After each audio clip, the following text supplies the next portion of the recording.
Hello and welcome to a warm week of Pop and Scott Talk Baseball. We're in the dog days, and it's not even we're in the last weekend of June.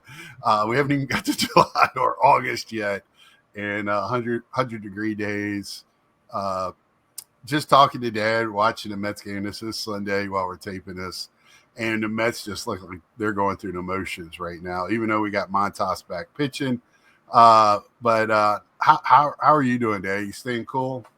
Well, yeah. Earlier in the week, I cut the grass Wednesday morning. I 7:45. I talked to my neighbor and I told her the night before. I said, "Will it bother you if I get out there that early? Because I can't. I'm almost 80 years old. I don't want to get out there in the heat." She said, "I'm always up by 6." And I said, "Well, what about your husband and daughter?" And she said, "They're fine. Cut your grass." So I cut my grass, and then you have awesome neighbors too, all the way around. Oh yeah, and then my next one, and then that was Wednesday morning. Well, Tuesday morning, I was out there. They came and dismantled my old shed, took all the cinder blocks, all the junk, away the old gate, and everything was there, cleaned it all up, and then Wednesday they came and built my new shed. So, and it was hot. I was out there a lot. It was hot, but I was fine. I'm used to it. I remember when that shed came in. I was. Corey was 2. Was it? I thought it was longer than that. I thought I was still in junior high. No. Corey was 2 years old. I had a metal shed out there when you were in junior high. That's right. And then Corey was 2 years old when we had that shed delivered and dropped on that slab. And she's 30 now, right? So she's 32. So it's 30 years old. Shit. Anyway. I'm old. And then your nephew, my grandson, his truck messed up. So I gave him my truck. Everybody thinks I'm crazy, but I love my family. So I gave him my truck, and then I'm going to get I don't think you're crazy. I just think we're lucky to have you. That's it. And so what I'm going to do is I'll get something else to drive. I want to have 2. I don't need 2 vehicles because your stepmom doesn't drive that much anymore. But it's just inconvenient for church and that because we got different hours because I'm in the children's department. I get in early and out late. And then if I want to, like, say, come down to your place, I would leave her with nothing to drive, and I don't want to do that. Right. Even though there's probably plenty of people in church, and the neighbors would take her anywhere she wanted. But anyway, beside the point. In baseball this week, it was sad. Dave Parker, the Cobra, passed away yesterday. So close. He was so close. 74. He's going to be inducted in the Hall of Fame next month. He's 74 years old. He played in the major leagues for 19 years. He played with 6 different teams. He won the World Series with Pirates, with Willie Stargell and Manny Sanguillen and that bunch in 1979. He was kind of the yang to Willie's yin. Willie was more of the we are family. He was uncle or pops to everybody, Pop Stargell. And Dave Parker, you could just tell he was the fun, let loose guy on the team. So yeah, and he was with the Pirates for several years, and then let's wait. Hold on, time out too, because I was thinking about this when I found out. It makes you start remembering, the way the Pirates used to be, how great they were, 70s and early 80s. Even 60s with Clemente and all of them. Well, they won the 1960 World Series with Dick Groat. Dick Groat and all that. Yeah, Clemente was young then, and I mean they had Dick Groat. Yeah, and then the next, you had that, and then you had Bill Mazeroski, and then they had the Killer Bee, not Killer Bees, but they had Bonilla and Bonds and Andy Van Slyke and Benito Santiago. That's when they had the big rivalry with Pittsburgh. With Atlanta. Braves, yeah. You see the growth, and then all of a sudden they just become a team that the owner just wants to make money. It's sad. It's sad to see that. But even though they're kicking the crap out of my Mets, but when I was a kid in the 50s, they didn't amount to much. Mm-hmm. But they signed some good people, and they formed a really good team, and they won the 60 World Series against the Yankees. And I mean, it was then they kind of staggered around for a while, and then in the 70s they had the Manny Sanguillen and that Willie Stargell and the Cobra and that. But then what happened was he started putting on weight, didn't keep working out. He got on cocaine, and that was the worst thing. Yeah, the 80s. So the Pirates didn't want him anymore. And he cut clean, and he came back and he played with the Cincinnati, I believe. And he wound up with he played with 6 different teams. He wound up with the A's in 1988 and 89, and won his second World Series with the A's in 1989. Yeah, I forgot about that. He did, didn't he? And Dave Parker. He hit a home run in that World Series, and that was the first home run he hit in the World. He didn't hit a home run in the '79 World Series. And a lot of Pirates fans were real happy to see him get in. You know, he was the unsung, like I said, the yin to the yang and all that stuff. Well, the other thing was he won Most Valuable Player in the 1979 World Series because of 2 throws he made from right field. Right. One to third base and one to home. He had an arm comparable. Sorry, Pete Alonso just got crushed in the face with a fastball. But that's his arm from right field was almost as good as Rocky Colavito, the Indians, and Clemente. Clemente had the best arm from right field I ever saw. I never, I got to talk about the guy from the Braves was probably the best arm I've ever saw. That played there for a long time. I think he's an announcer now. What was his name? I can't think of his name now. I'm terrible. I'm good when I need to be good, but when I'm thinking of somebody, I can't think of it. Yeah. But anyway, he was a good back, but he was really good in the outfield. Andrew. Anyway, he came back. He cleaned up his act, and he became a pillar of society, actually. And I mean, but he passed away yesterday, and it was a shame because he was going to be inducted in the Hall of Fame. Was he sick or he kind of just? I have no idea. Right. It's just out of the blue, you know. Right, and then everybody in my group chat was really the upsetting part was like, oh, he was so close. He was. Well, he still was in. Yes, that's the good. He was in, so it's just a ceremony he's not going to attend. He's going to attend it, but he's not going to be there. Yeah, I'll be there in spirit, definitely. And I mean, that plaque will be on the wall. I need to get back there. I would love to get back there later this year. I want to see the new they got a new Negro League exhibit there. I would love to see it. But that was sad and kind of came out of the blue. So I didn't know if he was sick or not. But yeah, baseball, sadly, that's a great player. You just would like to have seen him at the Hall of Fame. Yeah, a lot of people thought he should have been in, and of course, you know, the bad thing about the Hall of Fame is it's really not connected to MLB. It's the sports writers, and if you're not good with the sports writers, then you have trouble. Just Curt Schilling, you know, and then if you good friends with people, then you can get in different ways. Look at Harold Baines. Yeah. So, you know, but, you know, Parker knew he was in, got the phone call himself. So baseball is just going to miss him. That's it. Well, Boston lost Luis Guerrero yesterday with his elbow. He's on the IL. Shohei pitched in Kansas City yesterday, the first 2 innings, and he won't be pitching deep into games until after the All-Star break. That's the plan. He reached 103 twice. Yeah. Well, it was 101.7. Oh, I read today. I thought he said 103. Well, I was watching MLB this morning. They said he hit 101.7. Because they were showing him facing the Rook, the new guy that I'm really high on. Congolese. Yeah. He made a heck of a catch, save a ball game the other day against I think they were playing the Yankees.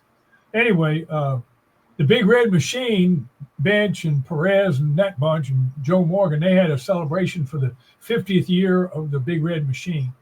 It was 50 years old. It started 50 years old. Okay.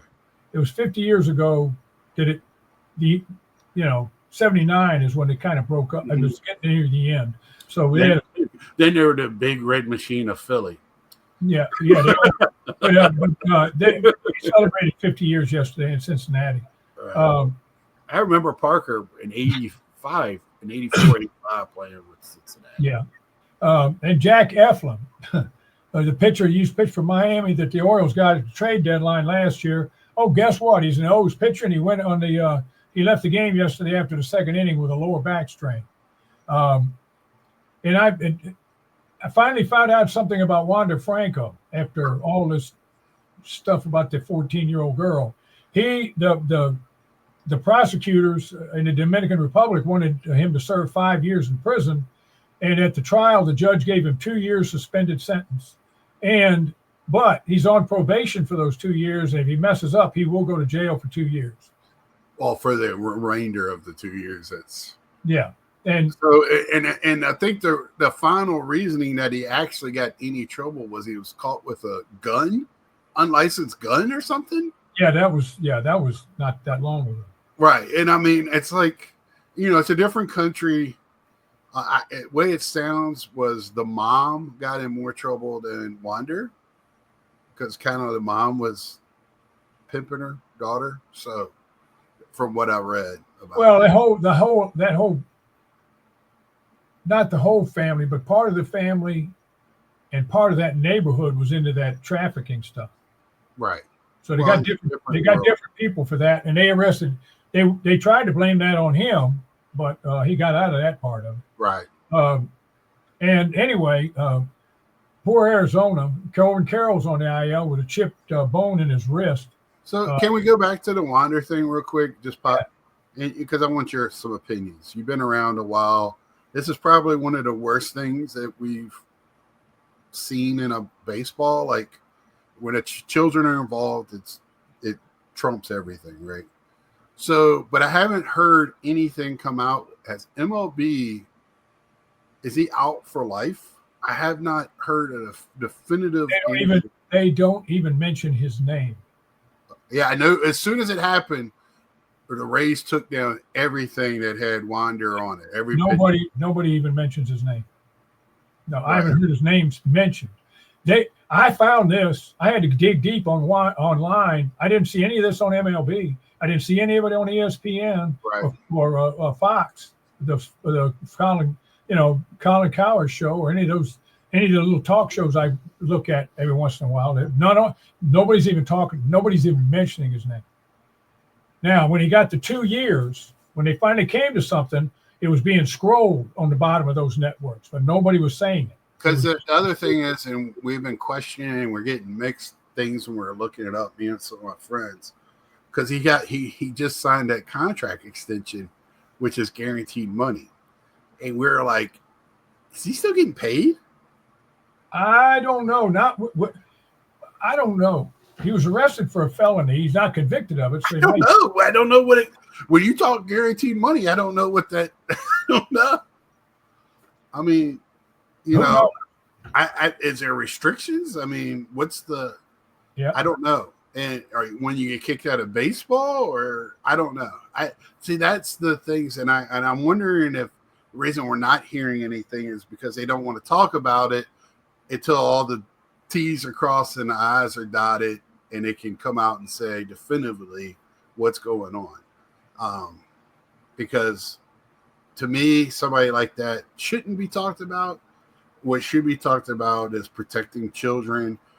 MLB is going to put all these places around the Latin America in these countries that are impoverished third world countries. Some parts of them, some parts are well off. But if you're going to do that, they should do something for those communities as well, And, Wander, I believe he played in one of those, one of those schools. Yeah. And, he came out of one of those academies. Right. And that I really do. I think MLB, if you're going to go down there and use them for your baseball, you should be helping the community as well. So, well, that's just my thought on it. Yeah, the New York Yankees, they had one of those little trivial things that I love. They were the first team ever to have 4 MVP winners in their lineup at the same time: Goldschmidt, Judge, Bellinger, and Stanton. and they're the only team in the history of the game that's ever had that. Gee, it should be the Yankees with their records, with their record, 27 championships and all that stuff. I mean, well, you would have thought they would already have accomplished that, but it's the first time. Let's see. Oh, Whit Merrifield, I don't know if you remember him or not. He played 9 years. He was like mostly a utility man, but he played infield, outfield. He made 3 All-Star games, and he was played 9 years in the league, and he's retiring because he's got another. I don't know if he owns a business or something, but he's got another job, and he's got a baby girl, and he wants to spend time.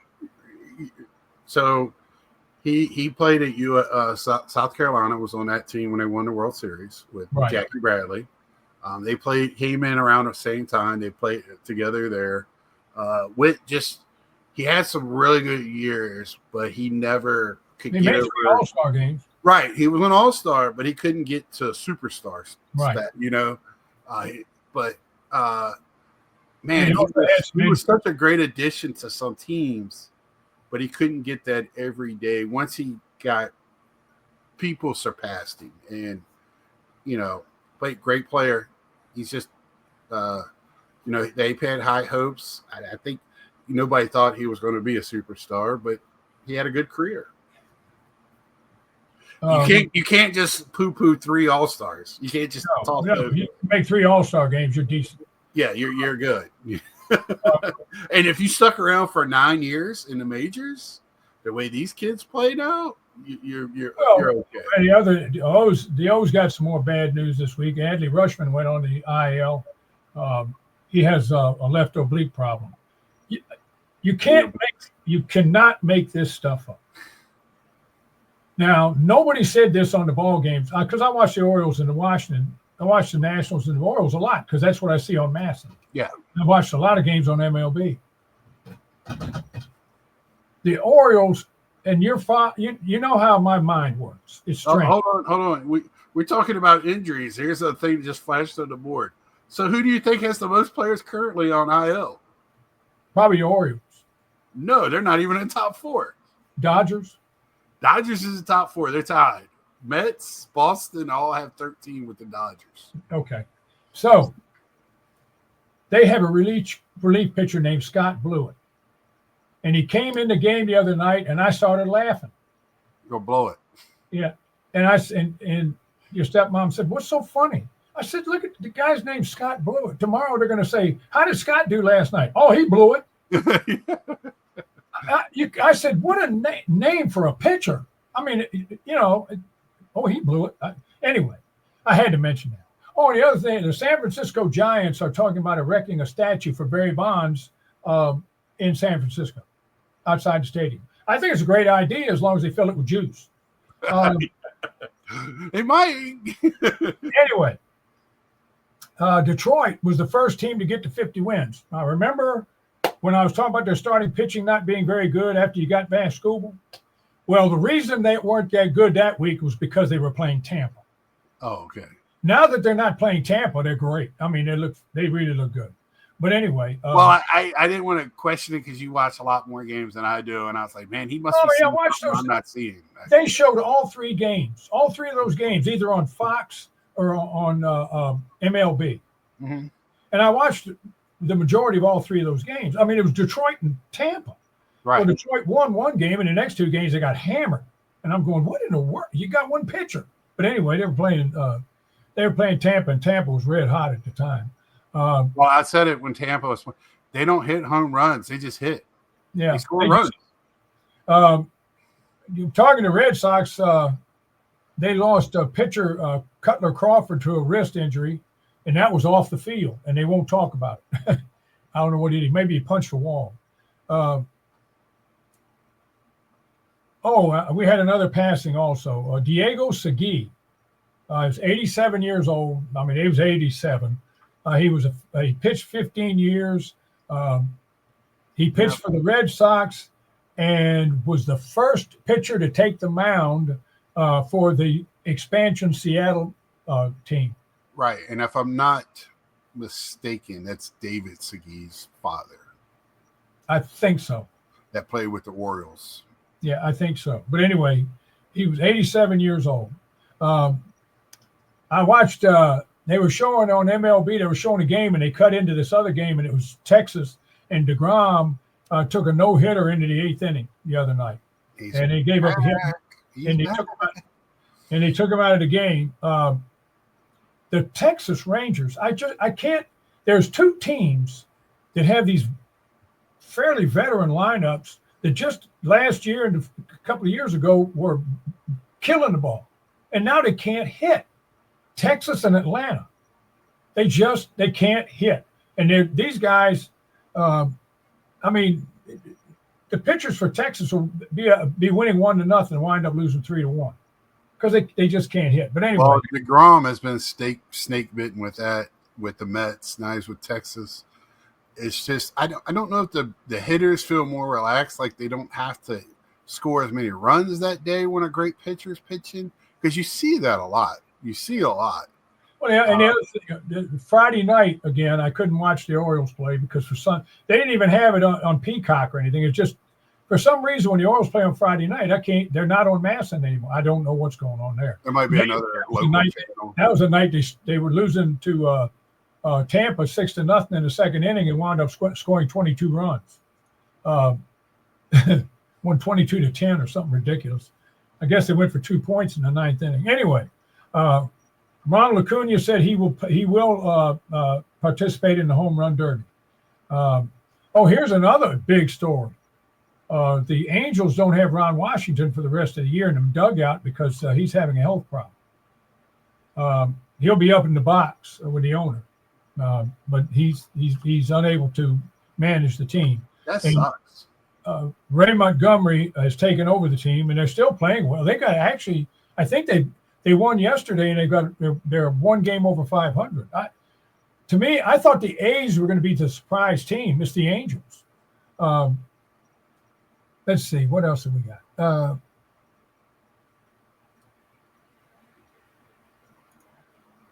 The Mets. Pitcher, I saw this. This was so weird. Pitcher Griffin Canning ruptured his Achilles, and he's out for the year. And he threw a pitch, and the ball was hit, and he jumped.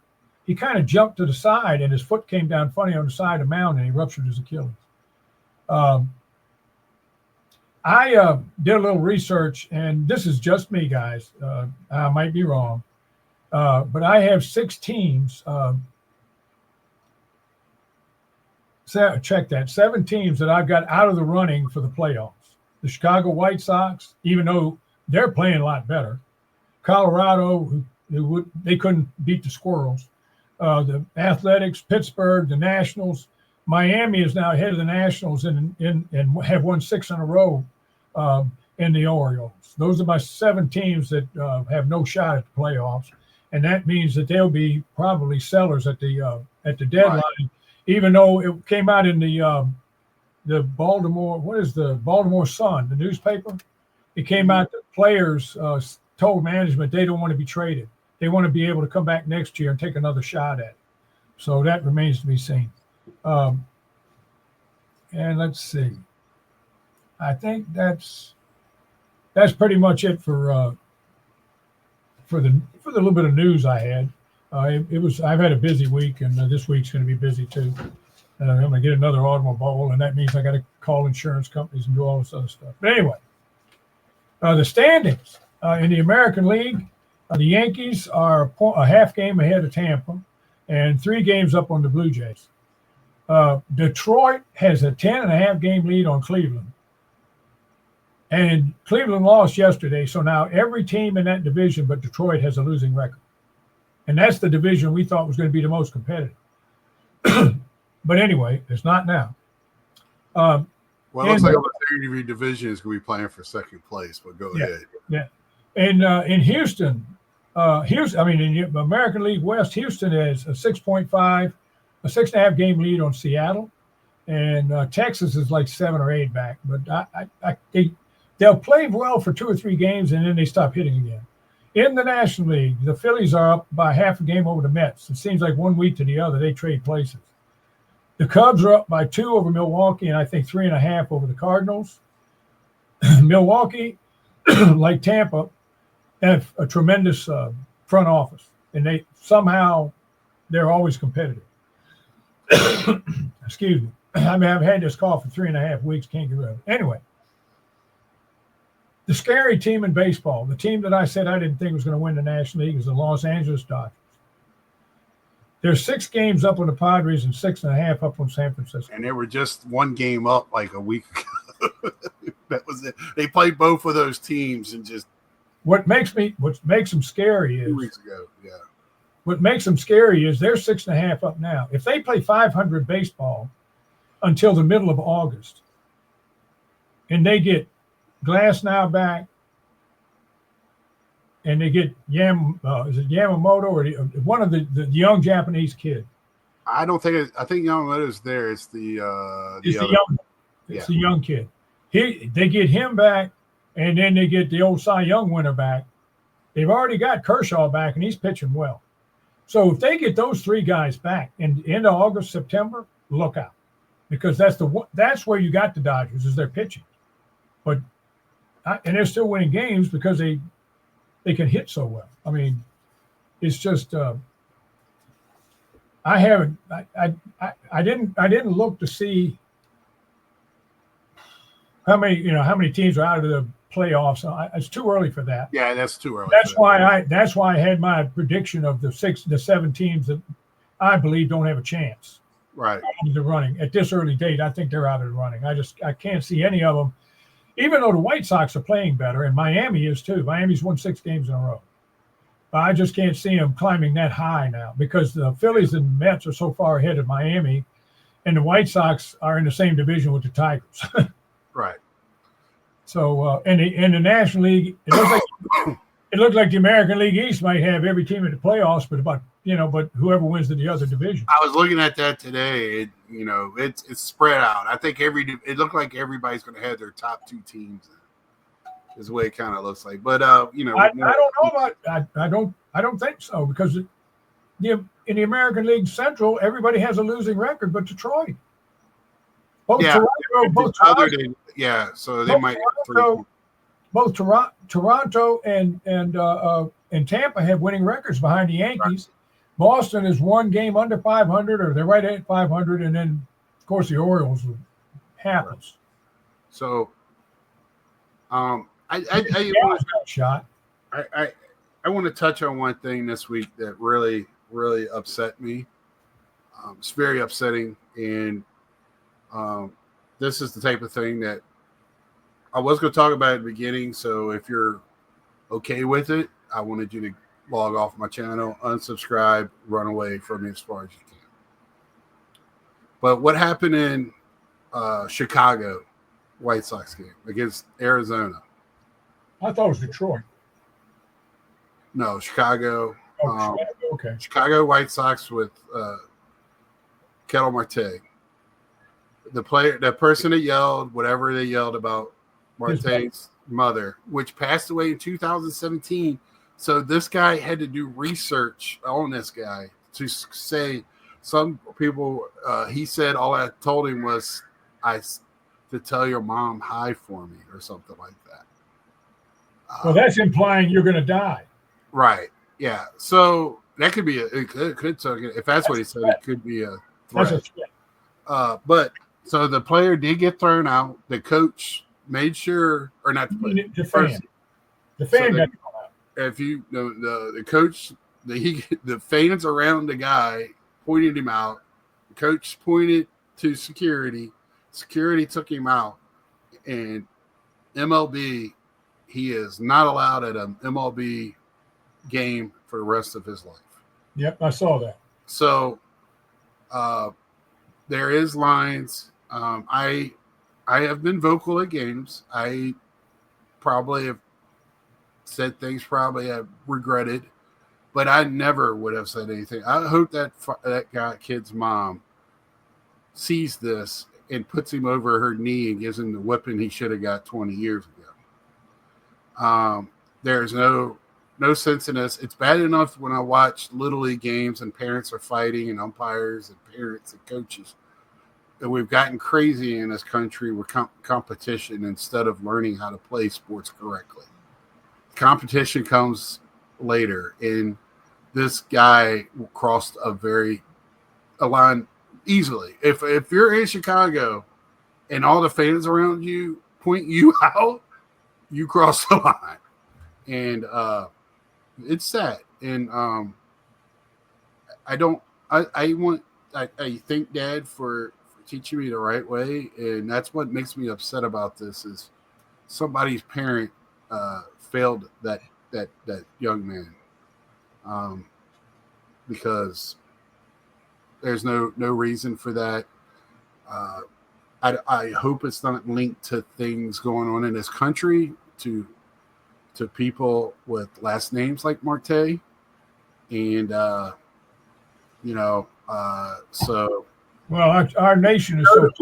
We go to ballparks now. I mean, our nation is so polarized. People insult each other all the time now. It's part of our. But we go to leave reality behind. We do hobbies, baseball. Yes, you have fandoms, but we enjoy the sport because reality sucks so bad. So let's just remember that as a whole. Please, Marte should not, and Marte is one of the elites of this game as well.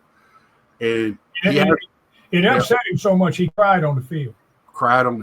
And the coach had to come out during a pitching change, and the coach talked to the player, and then everybody went to Marte because I'm starting to tear up now because I shed for that young man. That was, nobody should go through that. That's when you're reading stories of the Hank Aaron's and Jackie Robinson and Larry Doby and these other players of color, what they went through, and including Clemente. They didn't want him to be Roberto. They wanted him to be Bobby.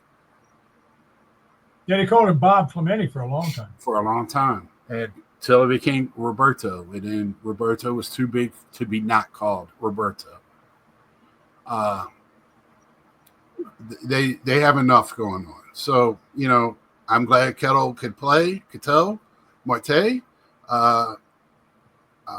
and my heart went out to him. And his first game back in Arizona, he got a standing ovation. And they should have gave him one that night in Chicago. But not everybody knew what was going on. So they didn't know. No. They didn't. If you were sitting over in row C and that happened in row A, you would. I'm sure people are like, "What the hell's going on?" Yeah. And when I heard about it, I was like, "Did his mother just pass?" And it was from 2017. So this person. I was wondering the same thing, but it's irrelevant. It's irrelevant. Yeah. But the only relevancy was how they hit him so hard. But man, people love their mothers. They love their family. They love, I'm sure there's not a day that doesn't go by that he doesn't think about his mom. And she passed in a car accident suddenly. It wasn't like old age took her. So, old age took my grandma. There's not a day I don't think about Granny. Yeah. That's just how it is. Oh, and there is one thing I'm going to say about all this. Mm-hmm. That is, I agree with you 100%. He crossed the line. When you start getting personal with people, that's wrong. Mm-hmm. That's way wrong. But I will say this. A lot of the talking heads on these shows on TV, not all of them, but some of them have come out in the last few weeks talking about fans should not boo the teams and the umpires and stuff and the officials. They shouldn't boo because, it's not cool to boo the players on the field. Yeah. Okay, this is what I'm saying. I paid $75 for the seat. I paid $45 to park. I paid $22.50 for a hot dog and a soda or a beer. Don't tell me not to boo. Right. Booing is not personal. Booing is letting somebody know you're not doing the job right. And Aaron Judge said it before. He in the playoffs, it's like, I'm not doing my job. That is what I'm supposed to do. That's the point. Now, when people were booing Aaron Judge, I'm going, you've forgotten what this guy did for you. But he said the way I'm playing, I'd boo. Right. That's what he said. And I think most players want to understand the booing. Right. And I mean, talking heads and the people. The Baltimore Oriole manager said the same thing the other night because the Oriole fans were booing, and they asked him about it after the game because it's rare when they boo their players. He said, "We played a bad game. I don't blame them. I don't blame them." And but there's a place to boo. Now, I will say things that I think are clever. Like I was at a Richmond Braves game one night, and the poor Richmond Braves pitcher he pitched 3 innings. He walked about 6 guys. And when he was walking off, the manager finally came out and took him out of the game, and he's walking off the mound. You were just a little kid, but you might not remember this. And I just hollered. I said, "If you're having trouble throwing strikes, 7-Eleven is hiring." Well, everybody around me started laughing. They thought it was funny, but that wasn't personal. No. And the guy wasn't throwing strikes. Right. But when you start talking about people's parents and their loved ones and things like that, or you get personal with somebody, there's no room for that. It's a game. Come on. Yeah. And it's just, and to me, it's the tipping point of stuff that's going on all the way. Like, you know, when I played, you never heard any parents or umpires get into it. If they did, I never saw it. I never seen parents fighting with each other. I didn't see any of that. No. Then when I got older, and I used in high school, I umpired a little bit. I used to have parents then started crossing the line with me, umpiring kids in their first after coach pitch in their, what was it, 7, 8-year-olds, 8 or 9. Yeah, 8 to 9, I think it was. It doesn't matter. 9 to 10, whatever. Their first time that the kids are pitching. And I tell the coaches, I have a big strike zone. We're not going to be here till tomorrow and having a walk fest. These kids are here to hit the ball and play the game, not walk around the bases. And I get the coaches to agree on that. But the parents are not in on that talk. And I've had, as a teenager, parents threatened me to visit me in the parking lot. So, and I'm sitting there I just would wear the big thing in the front with a mask, shorts, and tennis shoes just to cover up for when the catcher would run, and I could just block the ball. I mean, the kid won't throw them, but 12 miles an hour. I never umpired Little League. I umpired high school. Right, and I mean, I did this for just for $50 a week. Yeah, I did this for $50 a week to buy ball cards and shoes and stuff before I got a real job. I used to walk from our house to the ball field at the football field. That's where I went. And and I've seen a steady progression. Is my point. I didn't remember what my point. Progression online from that to coaches fighting. And when I say fighting, I don't mean verbal. I mean fist fighting. I've been to games where I've seen coaches had to be separated from umpires, including a friend of mine who had to be ejected, and he didn't calm down until I said, "Craig, is that you?" And he looked at me and goes, "Oh, hey, Scott." And then he calmed down when he got in the parking lot. And I was just like, it's you're teaching these kids, but what are you teaching them? And when you're saying stuff, remember, you have children watching you, mocking what you do. If they see an adult do it, they feel like, okay, it's okay to do that. And you ain't got to be the child's parent, right? But always remember, there's always eyes on you. And, that hit me very wrong this week. None of my friends really talked about it. Me and my dad have talked as I've gotten older. I've gotten a little bit more sensitive to things.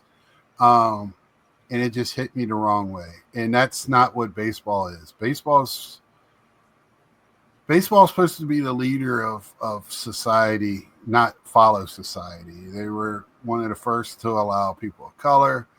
And people forget, there was people of color. Jackie Robinson was not the first ever black baseball player.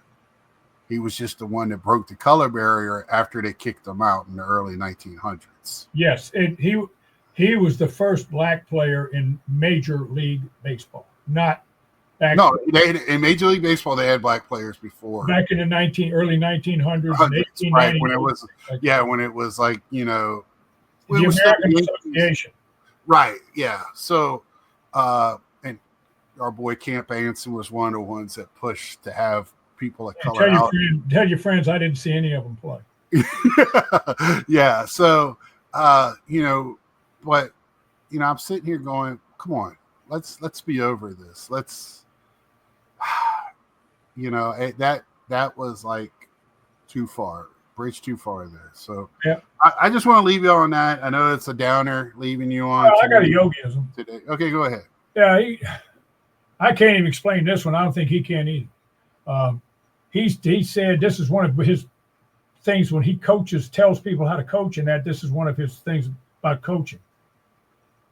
90% of the game is 50% mental. Yeah, I've heard this. Yeah. And he said that's he said this is what I tell people when I'm coaching. I'm going, okay, now they're just confused. So if you wanted to get them confused, you did a good job, Yogi. But anyway, I had 90% of the game is 50% mental, or half mental, which is 50%.